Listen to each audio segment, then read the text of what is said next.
Another Friday is here, and another episode of The 10 is ready to help you win some money betting Big Ten basketball this weekend. I'm your host, Greg Wadell. That's Doug Kezirian out there in Super Bowl week, live from what appears to be a convention center. Doug, how you doing? Thanks for making time for us.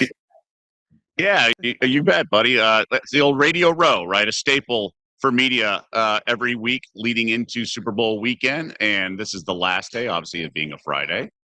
Been eventful, a lot of TV stages. You see the construction within the convention center going on. So it's, we're peeling back the curtain a little bit.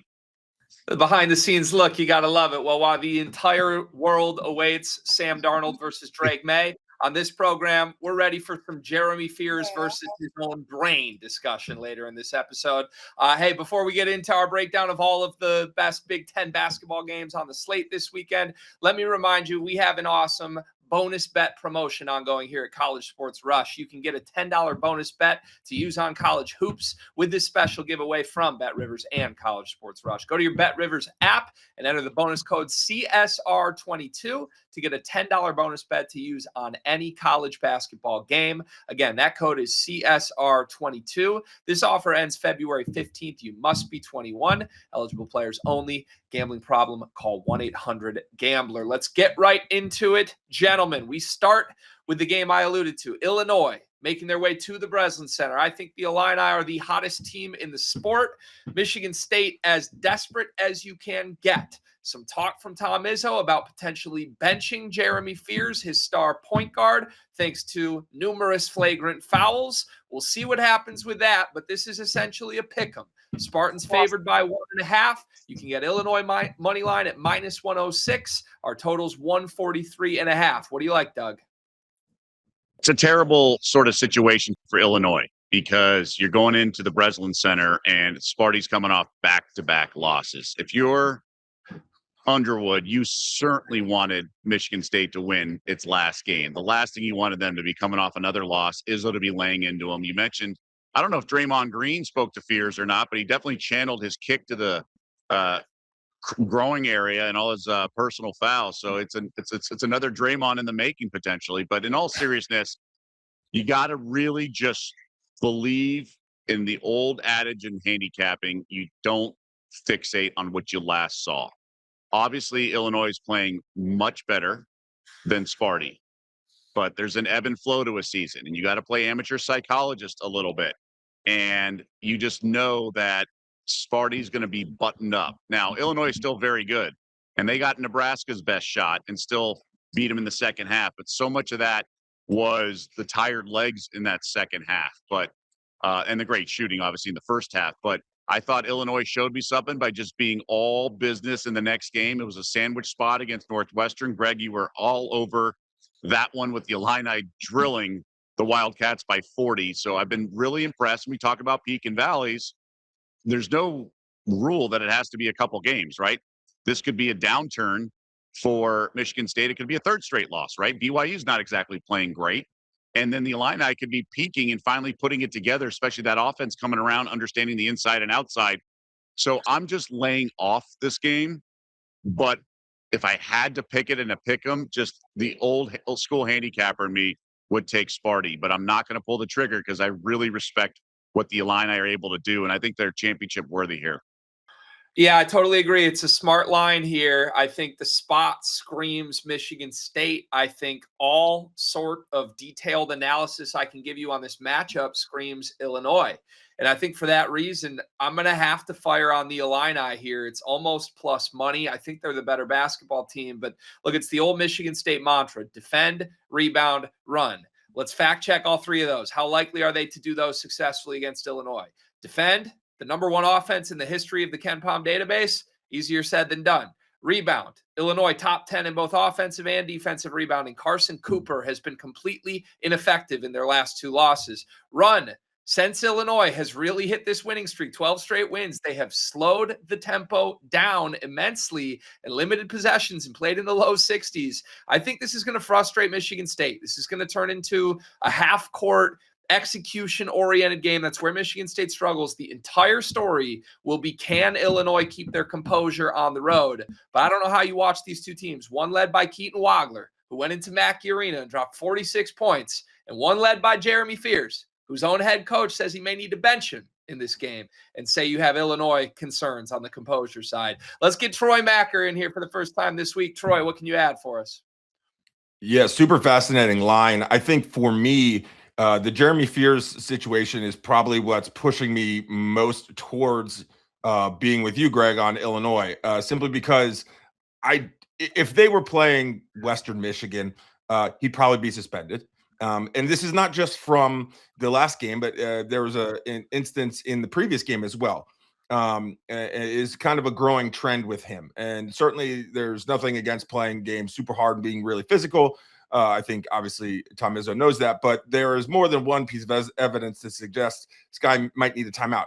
Do you do that off the backs of 2 losses, albeit against a really tough road venue at the Barn, Minnesota, and obviously, against Michigan? So even if he does play, I imagine he won't start. There is too much there where the potential for him to not play and get 1 point for the Illini, which I agree is the better team. There are some really interesting trends here, and I'll start with the points over under. And these are 2 of the slowest paced teams in the country. These are 2 of the best unders teams in the Big Ten, both at 8 and 15. But some of the trends suggest this game should go over.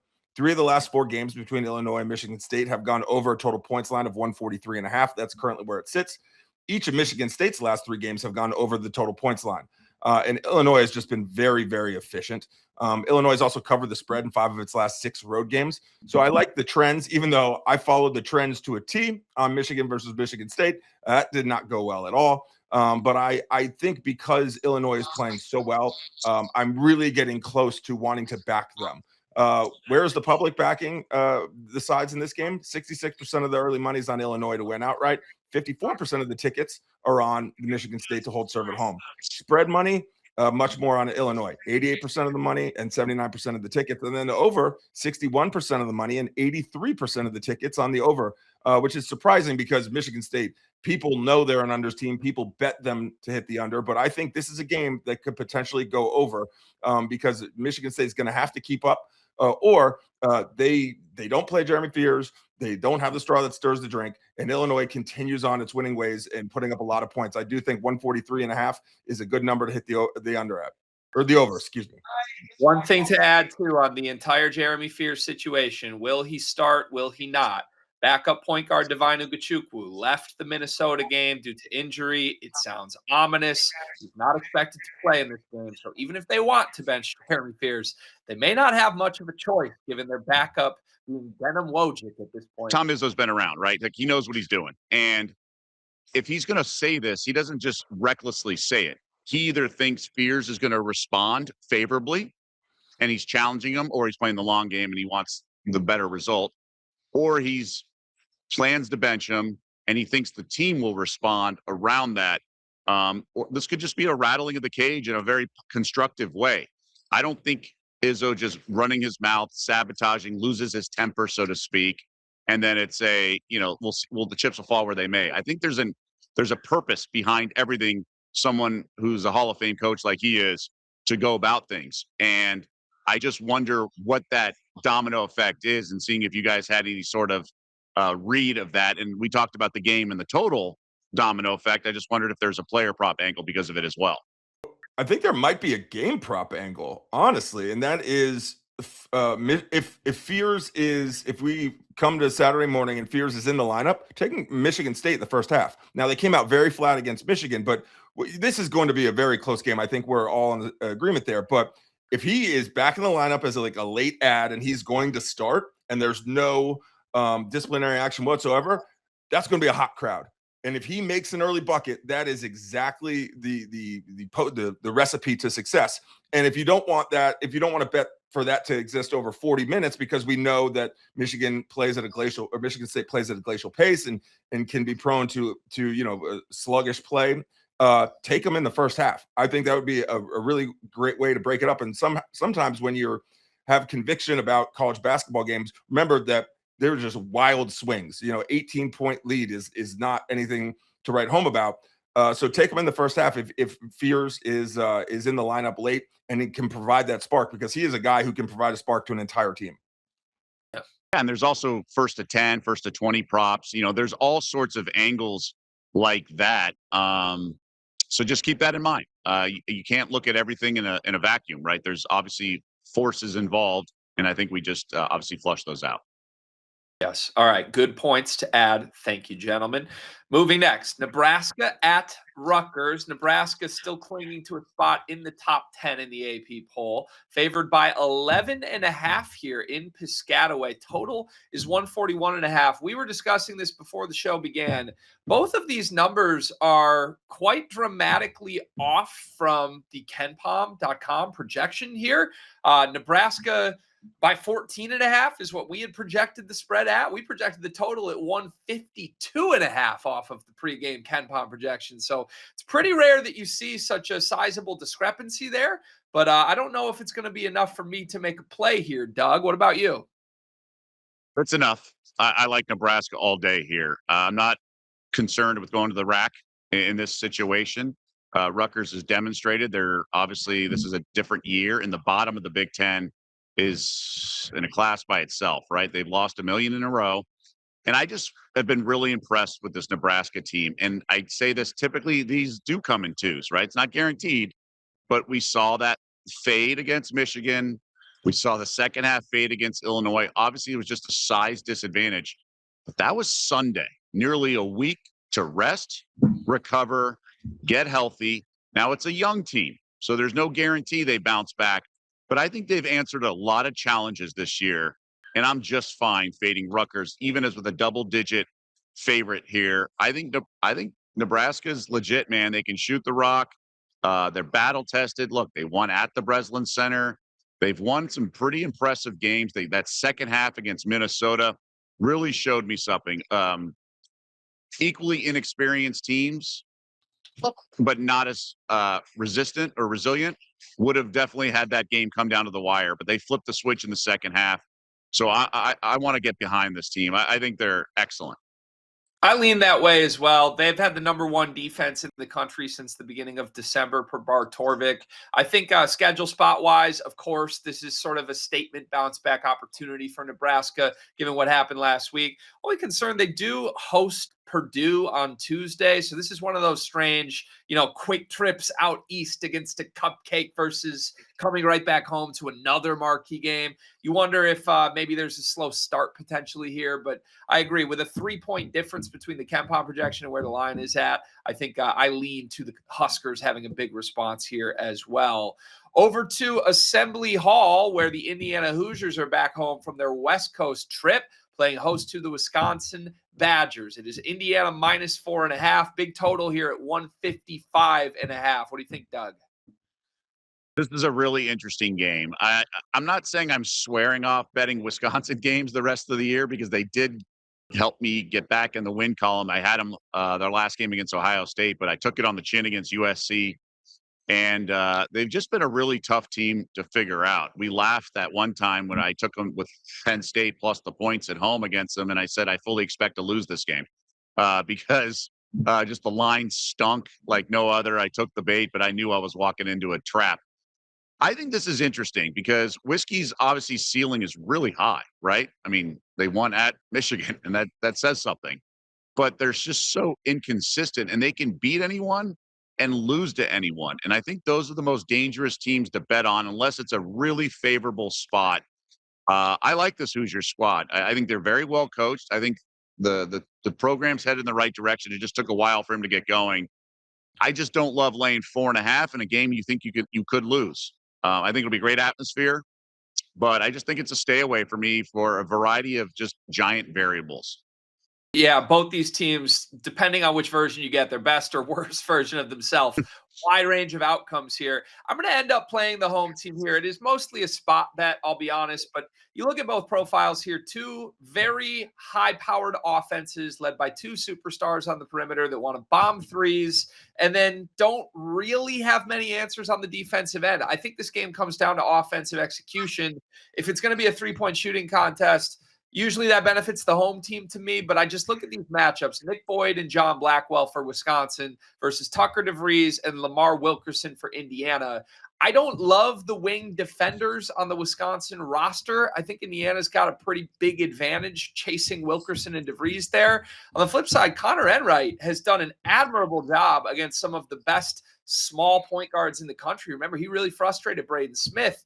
I think he can handle Nick Boyd enough to disrupt them a little bit there. Indiana's struggle on the road against USC was a total fatigue spot, that double overtime win over UCLA. Now they get 4 days rest, come back home with a big crowd behind them. I just think there's a world where Wisconsin does what they've been doing for a month, fall behind 10 to 15 points early, and this time they just can't overcome a raucous crowd at Assembly Hall. You know, guys, my heart here is randomly with Wisconsin on the money line. It's all the trends that I'm going to get to say Indiana, but there are two interesting statistics here, and one is first, they've won 7 of their last 8, and they I don't know if I can get with them on a specific number, but I think they have the ability to win games. I completely agree that Indiana, the loss at USC was just an exhaustion spot.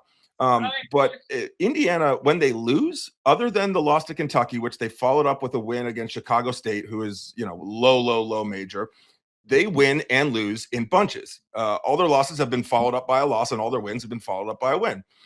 So coming off a loss, I think it's possible that they lose again. They should win at home. I think this is a very good spot. They've covered the spread in 4 of its last 5 games, but for some reason, I agree with everything you're saying, but sometimes I'm just zagging because I've zigged for too long and it's got me nowhere. So I'm going to be on Wisconsin money line at plus 180. Another one is the over is hitting 8 of Wisconsin's last 12 games with a points line of 156 or higher, which is what it's set at. So Wisconsin can score, and if Indiana has gotten their legs back, I do think that this could be a relatively high-scoring game. I'm not going to play the over, but that's one to watch. But for some reason, I know how inconsistent Wisconsin's been this year, but something's telling me Wisconsin to win outright. Yeah, I'm going to be looking at some 3-point props in that game for sure. Should be a lot of shot making going on from both sides. All right.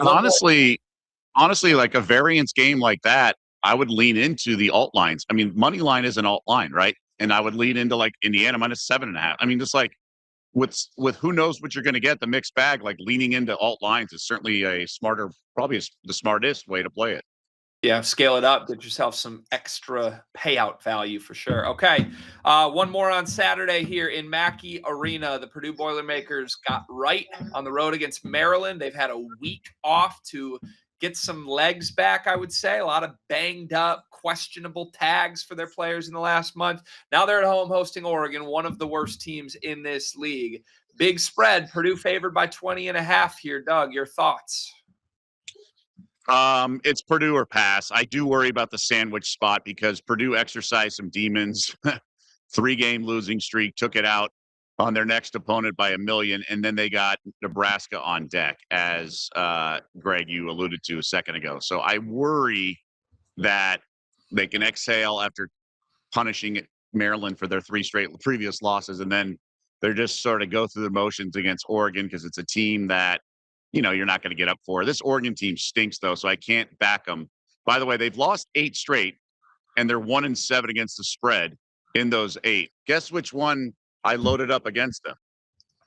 Yep, the one they covered, Michigan, which was trailing by 1 at half somehow. That was the first game without Biddle and their 2 leading scorers. So I'm just like staring. I did get some back on the USC game, but really frustrating. Or sorry, the Iowa game, but really frustrating. Just that I went, I found the wrong needle in the haystack. I think it's Purdue or pass, but you're not going to make a lot of money in this world laying 20.5 unless it's a really lopsided situation and kind of like Michigan, Penn State, although I liked leaned Penn State last night, but 25.5 points. I just think Purdue, I mean, you can see the starters getting pulled, one of those situations. And Oregon has played hard at times. They just can't hit anything mostly. So I'm a stay away, but I was looking long and hard at Purdue. I think it's a great point that you could see the starters rested. That's exactly what we saw down the stretch at Maryland. In fact, going back through that box score, no Purdue Boilermaker played more than 27 minutes in that game. If they do get up 20, 25 with 10 minutes left, there's no guarantee you're still going to see Braden Smith, Fletcher Lawyer, Trey Kaufman-Wren on the floor, given the past precedent we just saw one weekend ago. It's a pass for me. I do think it is worth mentioning at this point. We have enough data. This league is top heavy and bottom light. I mean, the bottom four teams or so are really miserable sides right now. And I think there is money to be made preying on them against the very, very best of the best. So I could certainly justify a Purdue play here, but with the number where it is, just above 20, it's a stay away for me.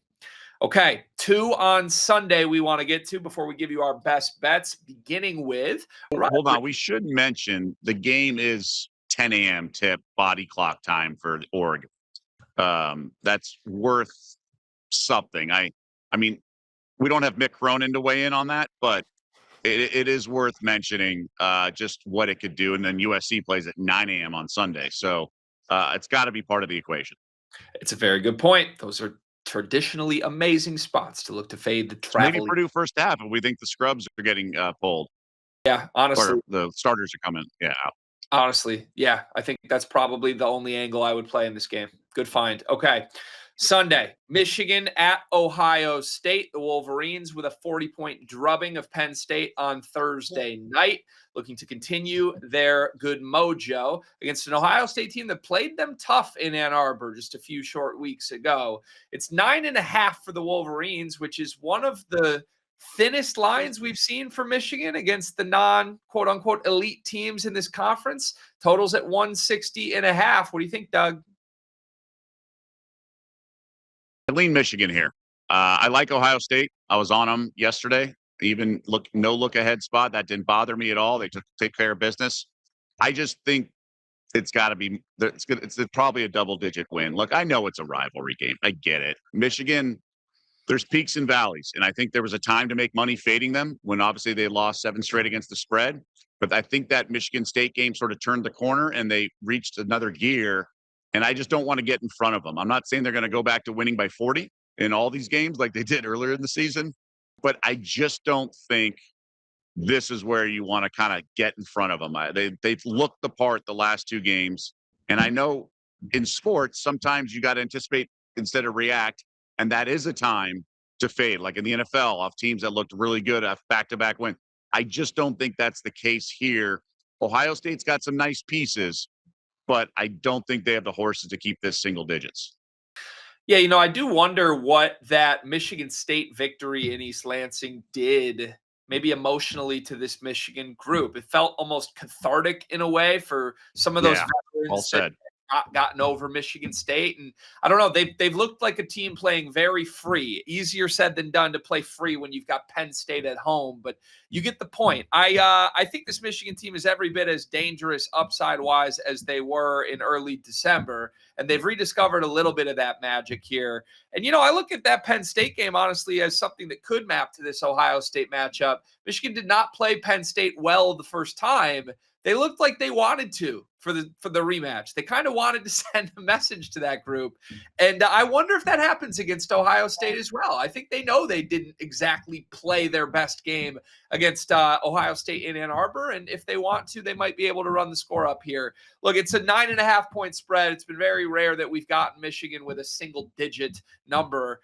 And you look, even in this quote-unquote rougher stretch for Michigan, 6 of their last 7 games, they've won by 10 or more. I mean, I think if you can get Michigan to win by 10 and cover, you've probably got to take it against a team, at least like Ohio State, that just doesn't show much intention on the defensive end of the floor. So Wolverines will be on my card in this one. One more on Sunday. It is Maryland at Minnesota. The Gophers favored by 9.5 here. Traditional letdown spot following the emotional high of their victory over Michigan State. However, I don't know if Maryland is conducive to capitalizing on a letdown spot. Totals 138.5. Anything for you here, Doug? You said it. This Maryland team really is. I actually think there's like a couple possessions where I could play better defense than some of these guys. And I have not played in many, many years. It's bad. To your point, it does feel like a giant letdown spot, but I don't want to bet on Maryland. They've lost 4 straight against the spread. They did beat Penn State by 23, which is fairly surprising. I think a more kind of better fit in terms of handicapping. They covered 12.5 when they lost by 12 at UCLA. Other than that, they've been losses against the spread for about, a month and a half. Let down, yes, but Minnesota, have they had a season that's good enough for them to have letdown spots, or are they kind of sharks circling the water, finally get the big win, and now there's blood in the water and they want to keep the positive juju going? I think it's more the latter. If I had to play this, I would lay it with the Gophers. I think I'm leaning Minnesota first half again. And that's something I mentioned before the Michigan State game, kind of kicking myself. I didn't just take Minnesota outright in that game, but they've just been brilliant in first halves. And I really do think this is a Nico Medved trait of his team. I think he's an amazing game plan coach. I think he comes in with the right approach offensively to nitpick part of defense and attack weaknesses and exploit it. And then in the course of a 40-minute game, it challenges the opponent to adjust, and that's where Minnesota can run into issues. You mentioned it. Maryland's defense has been so bad, so porous. They've just left Fletcher Lawyer wide open repeatedly against Purdue last game. I think Minnesota's got these scorers on the wing, especially to exploit that. I do wonder, if they get up early at half, do they coast here? So I'm probably going to stay away from the full game, but I'll take Minnesota to cover the first half yet again. Back to Troy one more time before we get to our best bets here. Troy, what else do you have? Yeah, so this is tricky for me because everything says you should be backing Minnesota to cover. Maryland has 14 losses this year. 13 of them are by 10 or more points. That's a staggering percentage. 8 of them are by 10 to 19 points, and then 5 of them are by 20 or more points. To the point that, Minnesota is not blowing teams out, but the barn is a very hard place to go, especially for top 25 teams, of which Maryland is not. Maryland might not even be a top 225 team. At least their defense isn't. The 9.5 is the right number. I think it's another heart play where I'm going to be on Minnesota just because it is a blind tail for Maryland. However, an interesting point is, when we look at some of their recent losses, they've been by 20 plus, 30 plus, 40 plus. They have been playing the toughest part of the Big Ten with games against Michigan State, Purdue. Ohio State is not an elite Big Ten team, but we know they are a good team. UCLA and USC, both those games were on the road. When they have played more like teams, that has been in around 10 points. And more importantly, it has been a very low scoring game. You go back to the Georgetown game, who is very similar to Maryland. That was in the 130s. UNLV, that was in the 130s.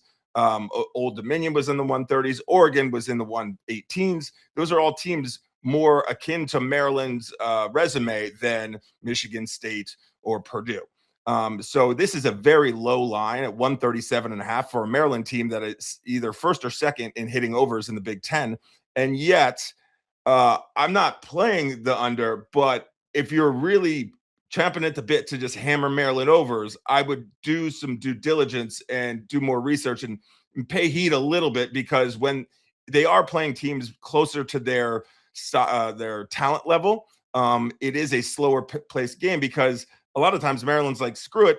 If we're going to get blown out, we're just going to get ours. And it's a track meet, with the lone exception being Michigan State, who plays glacially slow clamp down defense. So I like Minnesota I don't know if I like Minnesota to cover. I like Maryland to lose by potentially a lot. And I do think this is going to be a low scoring game. All right. Thank you, Troy. A word of caution on the total from Mr. Troy Macker. Okay, before we close the show, as we always do, let's wrap with our best bet for the weekend. Doug, what are you going with? Torn between 2 of them, so I almost want to give both of them. Purdue first half was very close to getting the nudge, but I do think that's the right way to play that game. Early tip, all that stuff. But I'm going to go Nebraska. I think Rutgers will put up a fight, but I think the Huskers will have open gym shooting, and they'll cover this number. I really like this team. I think they're still in the hunt for the title in the regular season, and I think they, obviously they are chasing 2 teams that have 1 loss in conference play. And I've just been really impressed with Nebraska. I think I want to go. They're kind of the team I want to go in the foxhole with. So I believe in them to cover double digits on the road, but I'll roll with them. I endorse the Huskers pick. Anytime you get that discrepancy between the Ken Palm projection and the line, it feels like a good idea. I am torn between. But Doug Gottlieb hates Ken Palm. Yeah, Doug Gottlieb would disagree. That's a great point. Although he did bring up a lot of good points, to be fair. If only he was in media row, we could have him slide in next to you, Doug, and we could get some questions for him. I am torn between the two best teams in this league, both on the road. I like Michigan and I like Illinois, and ultimately I'm going to trust my gut here. I just think Illinois is too good for Michigan State. I think the Spartans are the side with every sort of question emotionally right now, and a program that thrives off of emotionally rattling their opponent in big game environments is going to struggle to do that to a team with Keaton Wagler, who has been arguably the most composed player in the country. I think Illinois rolls, sends a statement to the rest of the league that they've been playing as good as anybody, even better than the Michigan Wolverines this weekend. There you have it, folks. Thank you for watching this program, as always, all week long. Reminder, we do the show twice a week, every single Wednesday and Friday, and we'll continue to do so through the remainder of the season. We are part of College Sports Rush here on the Bet Rivers Sports Network, where you can also get Sports Better's Paradise with Jimmy Ott every single week. Thank you to Troy. Thank you to Doug. Doug, enjoy the rest of your Super Bowl weekend. And for our entire team behind the scenes, we thank you for watching. Good luck, and we'll see you next week.